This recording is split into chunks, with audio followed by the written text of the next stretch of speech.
दिल्ली वाली घटना कोई पहली घटना नहीं है। इससे पहले भी निर्भया कांड हुआ, उन्नाव कठुआ में हुआ, और ये बिल्कुल सही बात है कि सरकार के जो खोखले वादे हमारे सामने हैं, बेटी बचाओ से लेकर के महिला सशक्तिकरण की बात करती हैं, लेकिन इनके खुद के दावे ही खोखले हैं। ये हम लोगों को दिख ही गया नए साल के पहले दिन ही।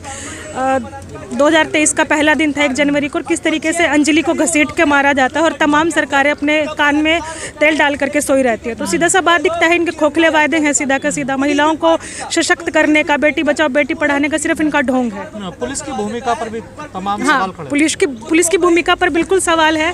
लगातार फ़ोन किया गया, वहाँ पे जितने भी मौजूद थे लोग, उन्होंने लगातार फ़ोन किया, और एक तो निकल के आ भी रहा मीडिया के सामने, वो कह रहा है उसने डायरेक्ट पूरा कहा 18 से 20 बार उन्होंने कॉल किया, लेकिन कॉल नहीं उठाया गया। तो सीधा सा सवाल है दिल्ली पुलिस से लेकर के और तमाम, ये अब दुहाई दे रहे हैं गृह मंत्री अमित शाह से लेकर के लोग, है ना, कि बच जाती ये हो जाता, अरन फरन में जांच भी बैठा दी गई, लेकिन ये सिर्फ मगरमच्छ के आंसू बहाने वाली बात है। सबको पता है कि मनोज मित्तल वहाँ का स्थानीय भाजपा का नेता, उसको बचाने के लिए, उसको संरक्षण देने के लिए ये काम कर रही है आज भाजपा सरकार जो कर रही है। लेकिन अब लड़की के करैक्टर पे सवाल खड़े किए जा रहे हैं। हाँ, नहीं देखिए, एक किसी भी महिला के करैक्टर पे सवाल उठाना, चरित्र पे सवाल उठाना बहुत इजी बात हो जाती है, सीधी सी बात है। आप एकदम, जब आपको बचाना ही है, आप यहाँ पे दो एंगल कोई नहीं देख रहा, दोनों चीज़ें नहीं देख रहा यहाँ पे, सिर्फ ये कि 3:30 बजे वो बाहर थी, क्यों थी वहाँ पे, तो उसका प्लान था, ये सब चीज़ें थी, है ना, वो जो लड़की भी दबाव में आकर के भी, लेकिन ये स्क्रिप्टेड है पूरा का पूरा।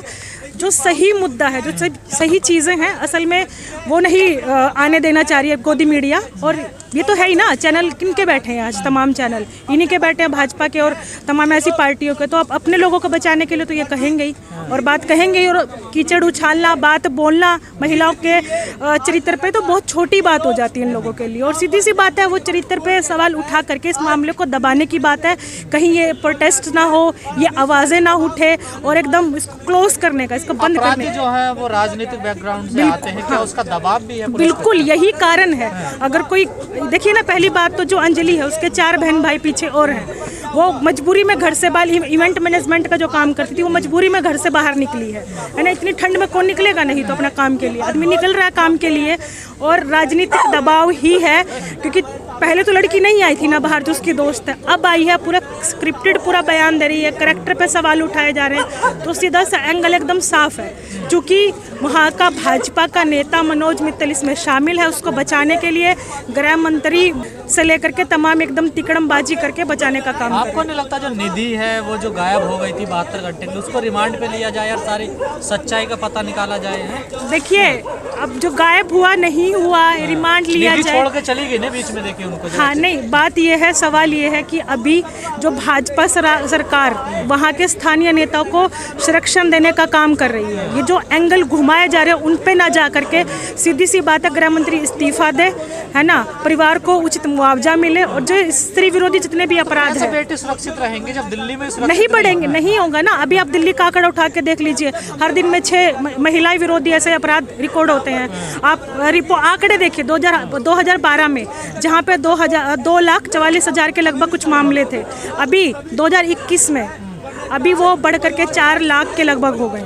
तो ये सीधा सा सवाल उठता है। बेटी बचाओ बेटी पढ़ाओ सब खोखले हैं ना, बिल्कुल खोखले वायदे हैं, दिखता ही है ना आपको, आप दिख ही रहा है, मोदी सरकार हो, केजरीवाल सरकार हो, है ना, दिल्ली में या कहीं पे भी हो, ये सिर्फ एक खोखले वायदे के तौर पे ही उभर। महिला सम्मान के लिए लड़ने वाली स्मृति ईरानी का भी कोई बयान नहीं आया। ये लोग तो खुद बलात्कार, इनकी तो खुद की नेता है, रूपा गांगुली से लेकर के कुलदीप सिंह सेंगर को लेकर के, उत्तराखंड में जो इनका आर्य जो इनका नेता था, उसका बेटे के रिसोर्ट में जब बलात्कार की घटना होती है, तो इनकी खुद की, ये कोई पहली घटना नहीं ऐसी बर्बरता की, लगातार ही ऐसी घटना आज पूरे देश भर में हो रही है। कहने के लिए नया साल मना रहे थे, उसी समय एक लड़की को 12 किलोमीटर तक गाड़ी से घसीटा गया, और उस पर पुलिस भी शांत बैठी है, हर कोई शांत बैठा हुआ है उस पर। तो बिल्कुल सवाल तो बनता है कि एक घटना, ये इकलौती घटना नहीं है, लगातार ऐसी घटनाएं हो रही है। तो हमें इसको टोटलिटी में भी देखना होगा कि इसको कैसे रोका जा सकता है, क्योंकि इसमें सरकार का संरक्षण सबको प्राप्त होता है, नेता मंत्रियों का संरक्षण प्राप्त होता है। तो इसे भी एक महज एक घटना नहीं है, बल्कि इसको हम हत्या कहना ज़्यादा लेकिन प्रेफर जब करेंगे। बेटी दिल्ली में सुरक्षित नहीं है तो फिर जो ग्रामीण क्षेत्र है, दूर दराज के क्षेत्र, वहाँ तो बुरा हाल होता होगा फिर। हाँ बिल्कुल, आज जो पूरी मानसिकता है, जो सत्तात्मक मानसिकता है, ये तो हर जगह पोर पोर में फैली हुई है, जिसमें जो खासतौर पर एक आबादी तो ये भी है जो कह रही है कि रात में लड़की को बाहर ही नहीं निकलना चाहिए था। तो बिल्कुल हमें सोचना कि अगर हम आज़ाद देश है तो क्या सिर्फ लड़कों को अधिकार क्यों है बाहर निकलना? हर किसी को अधिकार है, चाहे वो कोई भी हो। तो हमें समाज को ऐसा सुरक्षित बनाना चाहिए कि हर किसी को अपनी आज़ादी का उपभोग कर सके, आज़ादी का उसको मिल सके। करैक्टर पे सवाल खड़े किए जा रहे हैं। बिल्कुल, अब तो वही साजिश को साजिश के तौर पे पेश किया जा रहा है, पर साजिश के बजाय इसको बर्बर घटना के तौर पे हमें देखना होगा कि घटना महज एकदम से अपने आप हुई घटना नहीं है, ये बिल्कुल लंबे समय से एक प्रक्रिया में उसी कंटिन्यूटी में बनी हुई है। तो इसी पुलिस के पर भी सवाल खड़े किए जा रहे हैं यहाँ। बिल्कुल बिल्कुल, पुलिस के देखिए, एक तो पहली चीज़ कि उस समय 12 किलोमीटर तो कोई घटना घटी, कई उसमें चश्मदीद गवाह थे जो बताते हैं, उन्होंने पुलिस को फ़ोन भी किया, तब भी पुलिस का कोई रिस्पांस नहीं था। तो ये बताता है ना कि अगर कोई मंत्री का काफिला निकलता है 2 तो 6 किलोमीटर दायरे में पूरा एक कुछ भी नहीं हो सकता, पर वहीं 12 किलोमीटर तक किसी लड़की को घसीटा जाता है, तो वहाँ पर जो है बिल्कुल पुलिस को भनक लग जाता है। मुश्किल चलिए एक घटना तो इसमें तो भाजपा का था ही, मनोज मित्तल, उसमें नाम आया ही है। इससे पहले देख लीजिए बिल्किस बानो, कौन सी कि बलात्कारियों का स्वागत किसने किया? भाजपा ने किया। चिन्मयानंद किस पार्टी से है? भाजपा से। कुलदीप सिंह सेंगर किससे है? भाजपा से।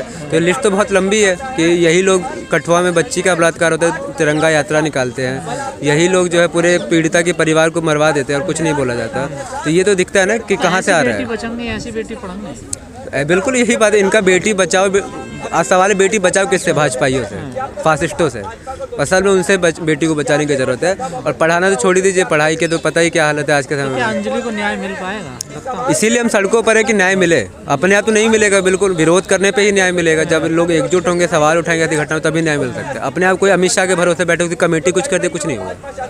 इस पूरे मामले को नया रंग दिया जा रहा है। क्या अंजलि गरीब परिवार से है या उस समुदाय से आती है, वंचित दलित समुदाय से, तो इसलिए उसके ज़्यादा तेजी से कार्रवाई नहीं हो रही है, इसलिए मामले को पूरा देखिए ये तो बिल्कुल होता ही है। आमतौर पे दलित कहीं किसी कम्युनिटी से कोई आता है तो उनके खिलाफ तो ये होता है कि और धीरे चीज़ें होती हैं। पर आज सवाल इस पे होना चाहिए कि पहली चीज़ बर्बरता किसी के साथ भी हो, गलत है, चाहे वो कोई किसी भी कम्युनिटी, किसी भी कास्ट से, इट डजंट मैटर। पहली चीज़ तो इस पर कार्रवाई होनी चाहिए। और इसके में जो इन्वॉल्व होते भी कह रही है जाँच कर रहे हैं हम, कब तक जाँच चलेगी? पुलिस की जाँच तो चलती रहती है, कई केस खुलते हैं, सालों साल चलते रहते हैं, तारीख पे तारीख मिलती रहती है। तो पुलिस के ऊपर जब तो दबाव नहीं होगा तब तक तो जाँच चलती रहेगी, अनगिनत सालों तक चलती रहेगी। कांड में जो पीड़ित हैं उन्हीं के ऊपर, उन्हीं के चरित्र पर दोषारोपण करके आसानी से जो है बच निकलने का, या मतलब सजा भी हो दोषियों को तो वो कम से कम हो, इसकी कोशिश की जा रही है। तो इस तरह की लीपापोती बंद की जाए और जो भी दोषी हैं, चाहे वो मनोज मित्तल स्थानीय भाजपा नेता हो या और भी जो लोग इसमें शामिल हैं, उन सभी लोगों को सख्त से सख्त सजा दी जाए, इस पर लीपापोती बंद की जाए। 18 टीम लगा दी है हमने, जांच हो रही है। देखिए हाँ, कुछ चीज़ें तो एकदम कन्फर्म है, सामने है, उस पर बहुत लंबा आपको जांच करने की ज़रूरत नहीं है। दिल्ली पुलिस की भी एक गलती है इसमें कि सामने एक व्यक्ति उसको देख रहा था कि घसीटा जा रहा है, उन्होंने 18 से 20 बार फ़ोन किया, सामने से कोई रिस्पॉन्ड नहीं है। तो ये दिल्ली पुलिस की भी संवेदनहीनता है। जो भी अधिकारी समय पर जो है वहाँ कार्यवाही नहीं करते हैं, फ़ोन नहीं उठाते हैं, उन लोगों को भी तत्काल सस्पेंड किया जाना चाहिए। तत्काल उनसे पूछना चाहिए कि आप ड्यूटी पर मौजूद थे या मटर गश्ती कर रहे थे। दिल्ली पुलिस का दावा है कि नए साल पे तो चप्पे चप्पे पे हमने पुलिस डिप्लॉय किया था सर। हाँ, तो 13 किलोमीटर तक कैसे कोई आदमी घसीटा जा रहा है? आप चप्पे चप्पे पर तैनात थे तो क्या आप तमाशा देख रहे थे? तो ये पुलिस का फेलियर मानते हैं आप इसमें? बिल्कुल, ये प्रशासनिक लापरवाही है। जैसे हम लोग अभी यहाँ प्रदर्शन कर रहे हैं जंतर मंतर पर, तो पूरी पुलिस आकर के सामने खड़ी हो जाती है, अच्छी बात है, लेकिन आप वहाँ भी खड़े दिखिए ना, तो हम यहाँ खड़े नहीं दिखेंगे पर इस बात के लिए। आप जहाँ आपको होना है वहाँ आप होते नहीं हैं। लेकिन तो हम लोग क्या वो जो लोग हैं राजनीतिक बैकग्राउंड से हैं, इसलिए गोल गोल पूरे मामले को घुमाया जाता है? बिल्कुल बिल्कुल दबाव में है पुलिस प्रशासन। बिल्कुल, पुलिस के ऊपर भी दबाव है, प्रशासन के ऊपर भी दबाव है। तो इसीलिए जब तक नागरिक समाज, छात्र, नौजवान, जो भी इंसाफ पसंद लोग हैं, आप भी इंसाफ पसंद साथी हैं, जो भी चाहते हैं कि ये अन्याय हुआ है, अब कहते हैं कि वो होटल बुक करके पार्टी मना रही थी। आज़ाद देश है तो सब को उछाला जा रहा है। हाँ, तो वो ये तो सबकी आज़ादी है ना। आपका काम है कि आप सुरक्षा सुनिश्चित करो। आप ये कह के बच नहीं सकते हैं कि वो आवारा थी, बदचलन थी। ये बहुत आसान काम है कि आप उसके चरित्र पर सवाल उछाल दो। लेकिन लोग कह रहे हैं कि इतनी रात में क्या करने गई थी वो लोग, लड़की की गलती है। हाँ, ये तो बहुत आसान चीज़ है। आप जो जिनके ऊपर ये हुआ है उन्हीं को आप दोष मत दो और बाकी सारे लोगों को जो है मतलब जो है निर्दोष का सर्टिफिकेट दे दो। लेकिन जब ऐसी घटनाएं सामने आती हैं और जो दावे होते हैं सरकार के, पुलिस के महिला सुरक्षा को लेकर, उनकी तो धज्जियां उड़ जाती हैं। धज्जियां उड़ जाती है। और भारत जो है अभी विश्व में महिलाओं के लिए सबसे असुरक्षित देश बन गया है यूनेस्को की रिपोर्ट के अनुसार। हम लोग लगातार बात करते हैं बेटी बचाओ, बेटी पढ़ाओ, नारी सशक्तिकरण की। प्रधानमंत्री जी 15 अगस्त को लाल किले से बोलते हैं कि महिलाओं का जो है हमें इज्जत करना चाहिए। ये इज्जत है, ये एक सभ्य समाज के मुंह पर एक तमाचा है। ये एक 20 साल की लड़की या उस परिवार की बात नहीं है। हम आप जैसे तमाम जो इंसाफ पसंद लोग हैं, जो इंसानियत में बिलीव करते हैं, जो आज़ादी में बिलीव करते हैं, उन सारे लोगों के ऊपर ये तमाचा है और हम सारे लोगों को बोलना पड़ेगा सरकार के सामने। सुरक्षित नजर आ रही है आपको? देश की राजधानी में ये हाल है, दिल्ली में ये असुरक्षा का आलम है, तो पूरे देश में आप कल्पना कर सकते हैं। ये तो मामला सामने आ गया है। बहुत सारे मामले तो सामने भी नहीं आ पाते हैं, जो है गुमशुदगी में दम तोड़ देते हैं।